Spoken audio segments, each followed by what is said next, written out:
Hello Gemini, Sun, Moon, Rising, and Venus signs. Kamusta kayo? Sana po nasa mabuti kayong kalagayan. Welcome back po sa Star Tarot. Kung bago kayo dito, welcome din kayo. Thank you for your support. I truly appreciate it. God bless you all. Gemini, una mensahe ninyo, King of Wands. Ayan. So, si King of Wands po, this is a leadership, no, energy. Probably ang iba sa inyo, baka kayo ay isang leader na, isa na kayong supervisor, manager, lead, mga ganon, ano, or kung hindi man, baka kayo ay mapopromote pa lang, baka kayo ay mailalagay pa lang sa isang managerial position, ano.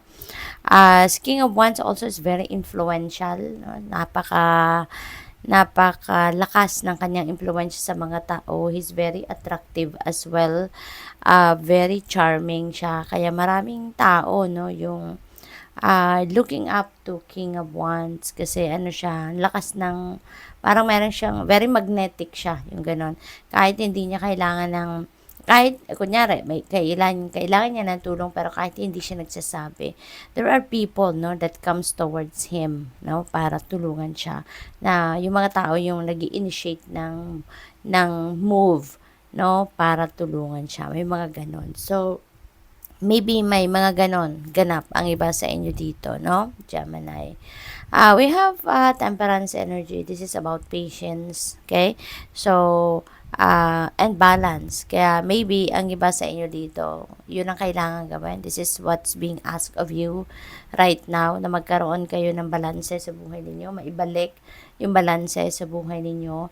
At saka, kailangan na kailangan na magpasensya, no? Kasi siguro, puwede rin, no, ng iba sa inyo dito, temperamental minsan, or baka mabilis kayong magalit, maaaring gano'n, ano?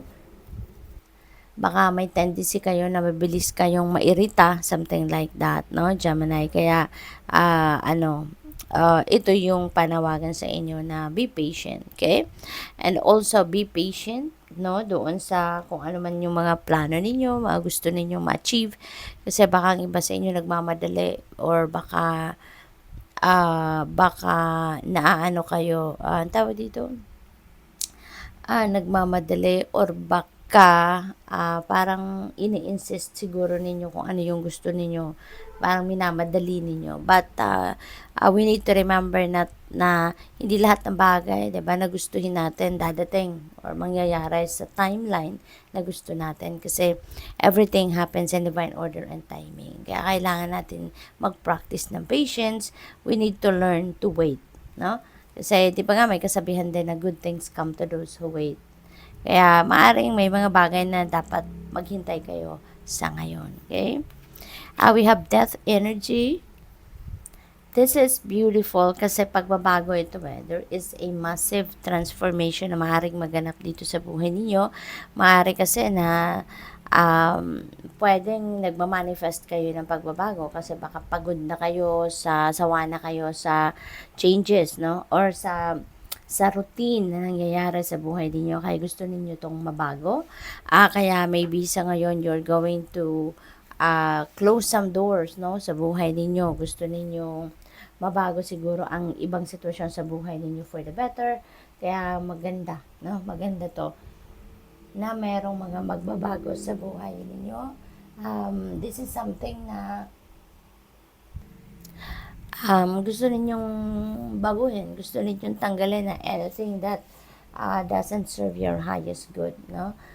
Siguro may mga pagninilay-nilay din kayong gagawin, kaya ma-figure out ninyo ng maayos ngayon kung ano yung mga dapat, no, napalitan na sa buhay ninyo, ano yung mga hindi na nagsiserve ng inyong highest good, at yan ay papalitan na ninyo, no? Yung ganon. So, what else? Gemini, Two of Pentacles. Ayan. So, sa Two of Pentacles, this is multitasking, no? So, siguro marami kayong ginagawa, marami kayong inaasikaso, maybe you have too much on your plate, may mga obligation, responsibilidad kayo, ganon.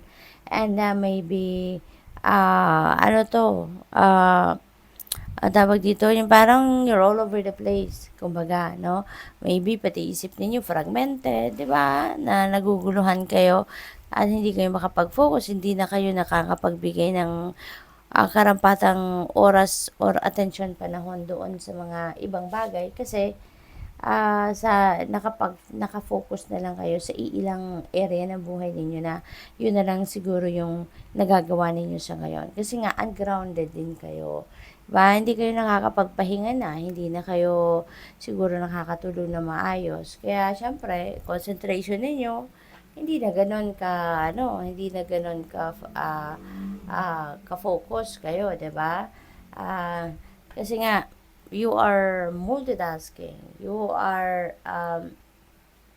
marami kayong ginagawa, marami kayong pinagkakaabalahan. Kaya kung ano na lang siguro ang nandiyan dyan, 'di ba? Yun na lang din ang nakikita ninyo. Hindi na kayo nakakapagbigay ng oras sa lahat ng bagay, lalo-lalo na sa inyong pagsa-self-care. Kaya this is asking you to balance, no? Bring the balance back in your life para nang sa gayon, mabigyan ninyo ng oras lahat ng areas ng buhay ninyo para balanse lang ang lahat, no? So, sa temperance, 'di ba? This is also about balance. So, most likely, Gemini, hindi na ninyo nabibigyan ng oras lahat ng area ng buhay ninyo. Kasi dapat lahat merong kayong attention na naibibigay, 'di ba? Pag-aalaga sa inyong sarili, pag-aalaga sa mga mahal niyo sa buhay, paghahanap buhay, ano pa ba? Lahat ng area dapat ng buhay ninyo. Meron kayong panahon diyan, panahon para sa pag-socialize, dapat para balanse, 'di ba? We have sweetheart. Ang iba siguro sa inyo ngayon, resulta to ng ultrasound. So, baka ang iba sa inyo buntes ngayon, no? Baka kagagaling nyo lang magpa-ultrasound. Or kung hindi man kayo yan, baka yung person ninyo, no? Or pwede rin naman na hindi talaga kayo yan. Baka kamag-anak ninyo, baka very close sa puso ninyo ang merong ganyan. Baka merong babying paparating sa kanila, pwedeng gano'n, ano, at baka mababalitaan nyo ito. What else? We have blessings and daming biyaya na paparating, which is really, really good. You are going to be feeling fulfilled and contented sa ngayon. Maging masayang-masaya kayo because there are a lot of blessings coming your way, no? Iba't iba yan. Pwedeng material na bagay, pwedeng hindi, pwedeng kagandahan ng pakiramdam, yung mararamdaman nyo, baka kayo ay gagaling na, maaari din na yung hinahanap ninyo is clarity, enlightenment, peace, no? Maaring yun din ang ipadala sa inyo ng universe sa ngayon. That is a huge blessing. What else? We have a promise. Ayan. So, baka meron ditong feeling ko meron ditong magpa-promise sa inyo na baka merong nagkamali, baka person ninyo ito, no? Na magpa-promise sa inyo na hindi na niya uulitin kung anong pagkakamaling ginawa niya, or baka is going to promise na magiging forever na kayo. Yung ganun ba, no? Or baka merong proposal dito, no? Baka magkakaroon ng proposal ng iba sa inyo dito, Gemini. What else? We have fury. Wow, ang iba sa inyo dito, magagalitin na or magagalit, no? Sa ngayon, you're going to be furious about something. Baka meron ditong pagkakamaling magagawa ang kung sino man, or baka meron ditong sitwasyon na hindi nag-turn out doon sa ano yung gusto ninyo. Kaya siguro kayo yung magagalit, no? So, good luck. Thank you for watching Love and Light. Namaste.